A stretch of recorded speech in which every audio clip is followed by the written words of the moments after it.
Bismillah ar-Rahman ar-Rahim. Assalamu alaikum wa rahmatullahi wa barakatuh to everyone watching this video. I'd like to send peace and blessings upon Prophet Muhammad and his family, and especially to all the shuhada that were buried here in Karbala, the Abu Fadl al-Abbas who is behind me, and all of the Ahlul Bayt. My name is Mateen Charbonneau. My background is I'm half French Canadian and half American. I grew up in America, in South Carolina. Around age 25, I moved to Washington, D.C. area. I live, currently now I live in Virginia.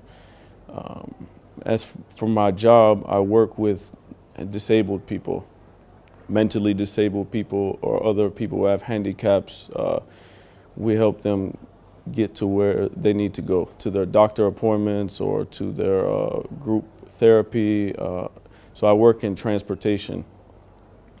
I also attend Hausa full-time, and I run a publication company, Yasin Publications, and also we send books to prisoners through a program called Second Chance Books for Prisoners. We've sent about 1,200 books, Shia books, into the prisons this year.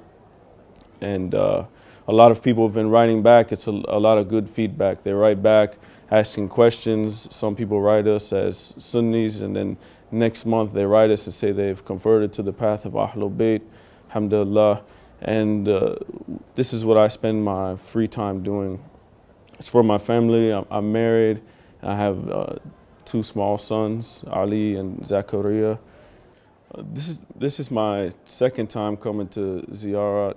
I came in 2012, 4 years ago, in January 2012. And it was a lot different then. Firstly, there was about 15 million people then. Now there's close to 30 million people. It's even hard to breathe. There's so many people here. And it's just amazing because you see people from all over. And I actually knew a lot of people that were coming, but I didn't know how I was going to meet them. And some people I didn't know were here. And then I just randomly ran into all of these different people that I knew. And even I was with my teacher, and he saw someone that he didn't see for 9 years. And he just randomly bumped into him in the streets. And you see that people come from everywhere.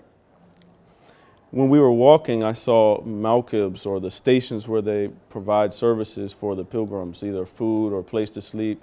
We saw them from Thailand, Indonesia, Malaysia, Russia, Germany, all of these different countries, Australia. I even saw people on the walk with a Canada flag. They're from all different countries, and they all come for the love of Imam Hussein alayhi salam. And it's not like an easy thing. People think, oh, you're going to go on ziyarah, it's a holiday, you're going to have a vacation. It's difficult. You have to walk for about 3 days from Najaf to Karbala.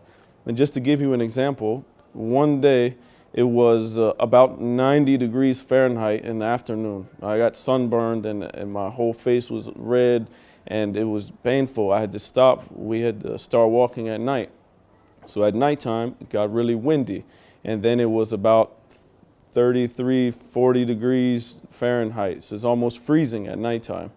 So it goes from one extreme to the other, and most of everyone gets sick, myself included. I got bronchitis and got really sick. So a lot of people think, okay, you're going to walk and it's going to be a breeze, you know, you're just going to walk and get to Karbala. But you have to go through a lot of sufferings. And that's what we do. The path of Ahlul Bayt is the path of suffering. And they went through suffering. And we do this so that we can feel the same thing, a small similitude of what they felt, because we'll never feel what they felt. When we walk, we have Wi-Fi some places, we have food, we have tea, we have people pulling you every direction to try to give you something. And when Ahlul Bayt alayhimus salam, when they walked, when Zainab walked and Imam Sajjad alayhi salam walked, they had chains on their necks and on their feet, and they were whipping them with whips. Ya Allah, Ya Allah. So we can't even imagine what they went through. So what we go through is nothing. But this is just to remind us of what they went through. the women of Ahlul Bayt alayhimu salam. Some people just think about what happened on Ashura, but it kept going after, all the way to Sham, and there's so much that can be said about that. But we need to remember these things. And then the thing is, a lot of people, they don't know about why people go to ziyarah. They just see a lot of people come, 30 million people, they don't really know why we come. It's all for the love of Imam Hussein and Ahlul Bayt alayhimu salam. But they don't know the virtues behind coming. There's narrations. I'd recommend anybody to go get this book. It's in English, it's in Arabic, it's in many languages. Kamil Az-Ziyarat. In English, it's about 700 to 800 pages of just narrations about the virtues of coming to ziyarah. It's amazing. It'll blow your mind. Even all of the prophets, they go to ask permission from Allah to come do ziyarah for Imam Hussein alayhi salam. You'll see that there's angels. There's a narration that said there was 4,000 angels that came to help Imam Hussein alayhi salam on the Day of Judgment. There's a hadith that there was 4,000 angels that came to help Imam Hussein on the day of Ashura, and Imam Hussein turned them away and didn't accept their request. So these angels went to Allah to ask, can we please go help Imam Hussein? So by the time they came back to help Imam Hussein, he had already been martyred. So these 4,000 angels, they continuously stay around the dome of Imam Hussein and they weep for him, and they say that they're covered with dust, and they weep, and they also do salat.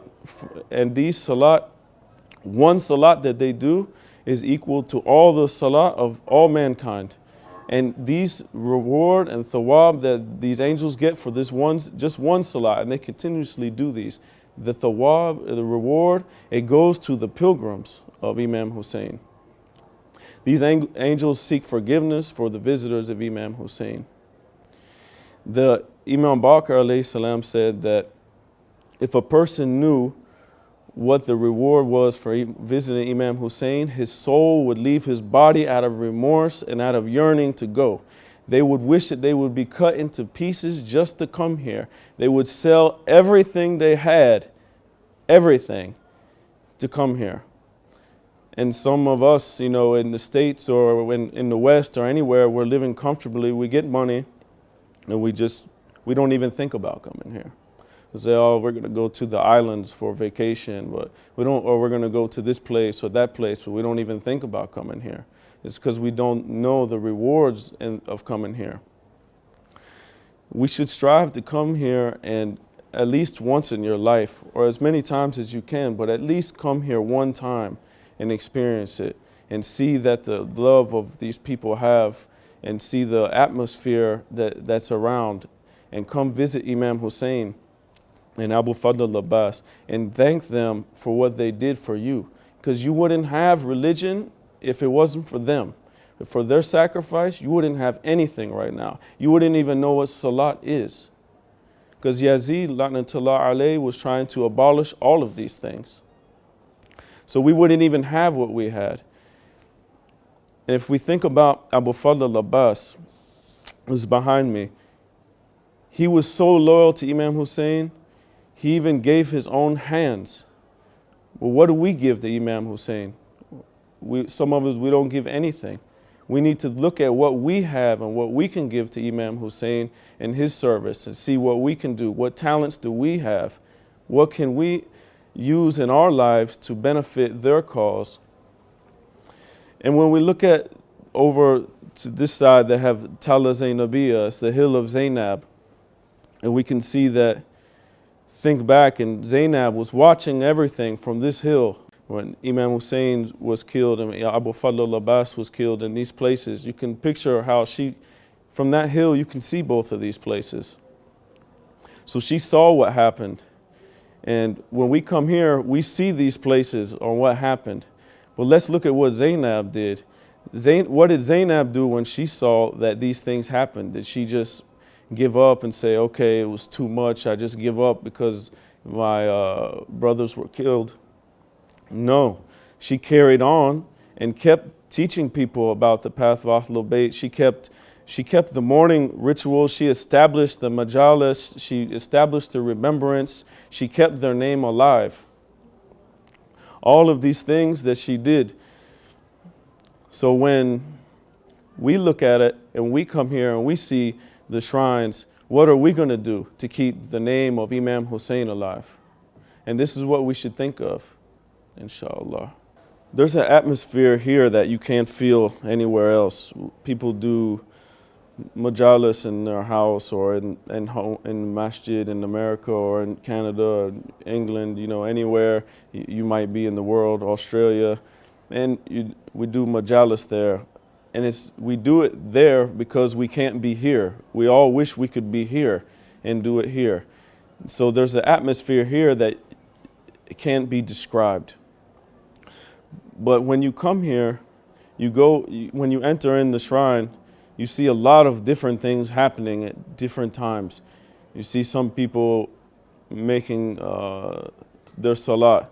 You see other people marching. They have like a group marching through the shrine, doing latmiya, or they're doing, they had rehearsed poems and they're reciting them in a group. And then you see people on mimbar reciting latmiya, and people are doing azhadari and latum and these things in different languages. You'll see one corner might be Farsi, another place Arabic, another place Urdu. All of these things, sometimes people gather in groups and do it in English. They have people sitting facing Imam Hussein, reading their ziyarah. You see people crying. You see older people, young kids. Everyone's trying to get into the Zawri, or where Imam Hussein is buried, and everyone is Labbaika Ya Hussein. It's just an atmosphere that it's hard to describe, and you feel something special when you're there. And it's because there's a narration where it said Rasulullah was telling the angels to go give them our greetings, give the pilgrims our greetings, us from Ahlul Bayt. And the angel said, how can we do that? They can't hear us. So he said, rub your wings on them so that they can feel your presence. And this is how they will know that our greetings came to them. So this is something special about this place, that we should all try to come here at least once in our life. And there's another narration, Imam Baqir alayhi salam, that says, try to come here once in your life so that you don't feel like a stranger in paradise.